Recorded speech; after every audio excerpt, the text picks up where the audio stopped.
We will find you acting on your best behavior. Turn your back on Mother Nature.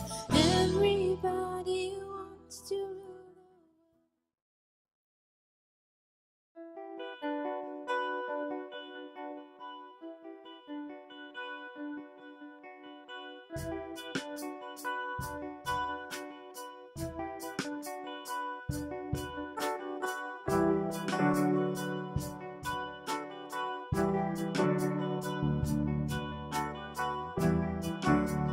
Welcome to your life. There's no turning back. Le départ est le 2 novembre et de l'heure du Rhum. Et mon ambition pour cette course-là, il est forcément différent de celui que je pouvais avoir lorsqu'on a lancé la conception du bateau en 2012. Parce que, comme on a, pour des raisons de financement, démarré la construction assez tard, le temps d'entraînement il est réduit à peine au strict minimum. Ça veut dire que moi, j'ai pas d'autre ambition sur la course que déjà d'être au départ sur une première victoire. Et pour moi, arriver en Guadeloupe, à une place qui j'espère sera la plus belle possible, mais arriver en Guadeloupe ce sera une belle satisfaction. Mon objectif, c'est de faire une course propre, pour laquelle je vais apprendre à utiliser le bateau, apprendre à mieux l'utiliser, à mieux le régler. Et j'ai pas d'autre ambition que de faire une belle traversée.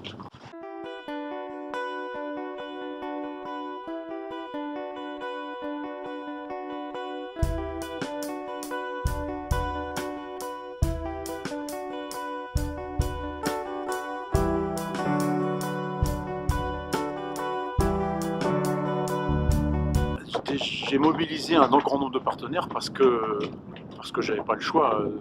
Déjà sur le plan économique, enfin, il y a deux niveaux de partenariat. Les partenariats économiques qui permettent de financer le projet et les partenariats techniques qui permettent de le réaliser.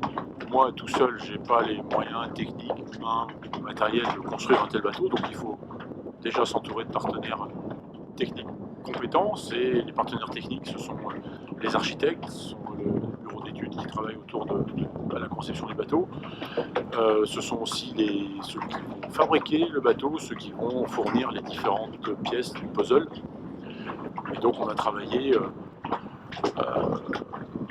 j'allais dire, tout le monde a été superbement motivé par tout ce projet, que ce soit les architectes qui voulaient montrer que les jeunes architectes n'ont rien à envier à ceux qui ont un peu d'expérience et peuvent apporter des choses intéressantes dans un tel projet. Les constructeurs, Shorty Yard, qui c'était la première construction d'un bateau de course et qui voulait montrer que toute leur expertise dans les composites était applicable à un tel bateau. L'un des deux qui travaille dans le monde de la course depuis des années et des années et qui, quoi qu'il arrive, quel que soit le projet, est motivé par faire naître un nouveau bateau de course. Even while we sleep, we will find you acting on your best behavior. Turn your back on Mother Nature. Everybody wants to rule the world.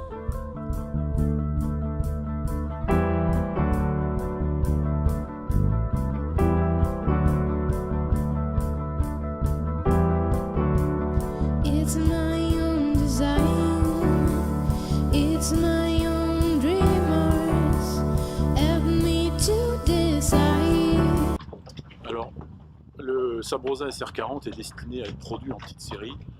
Alors, vraiment une petite série, c'est-à-dire que notre objectif c'est de faire, on n'a pas de limite, s'il y a de la demande on fera, mais si on fait 4, 5, 6 bateaux, on sera extrêmement heureux du projet.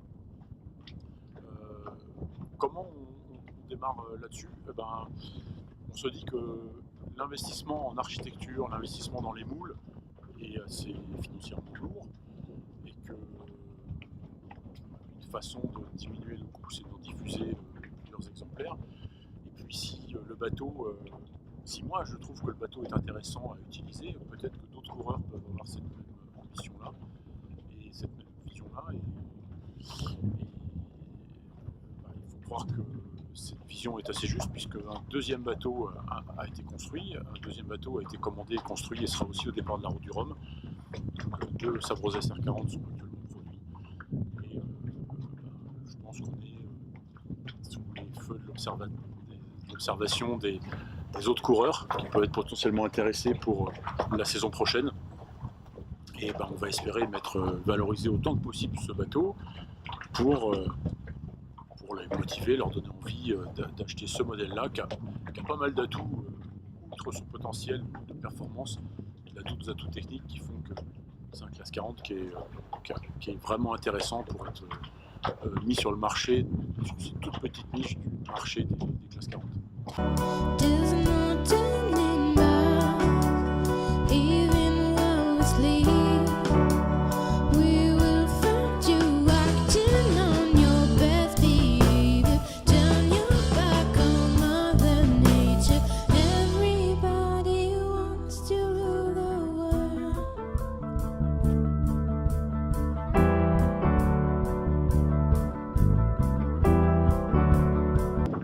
Mon objectif n'est pas de diffuser des nouvelles normes à travers ça, mais de mettre à disposition de ceux qui le souhaitent des données et des pistes et des axes pour améliorer les choses.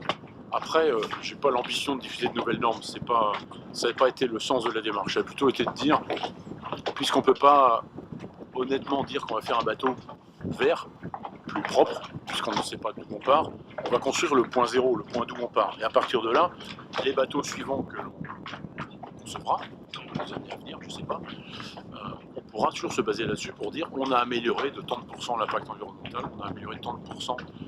Alors, je parle d'impact environnemental, je ne parle pas que de bilan carbone, parce que c'est beaucoup plus vaste que ça. Il y a le carbone, mais il y a la consommation d'eau, il y a tout un tas de choses qui interviennent dans une étude globale d'impact environnemental de produits, quels qu'ils soient.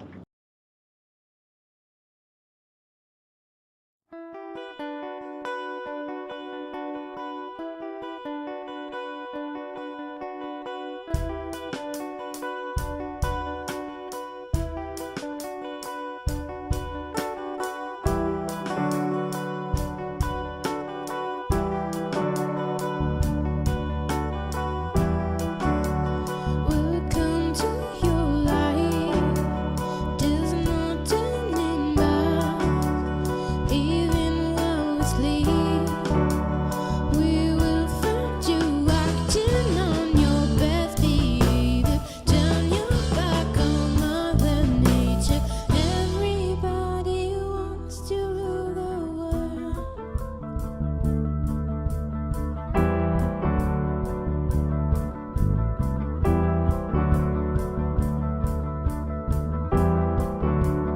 It's my own design. It's my own dreamers. Ah, mon état d'esprit sur ce projet et comment dire, c'était un énorme défi à relever de construire ces deux bateaux, parce qu'on en a fait deux, on en parlera peut-être après.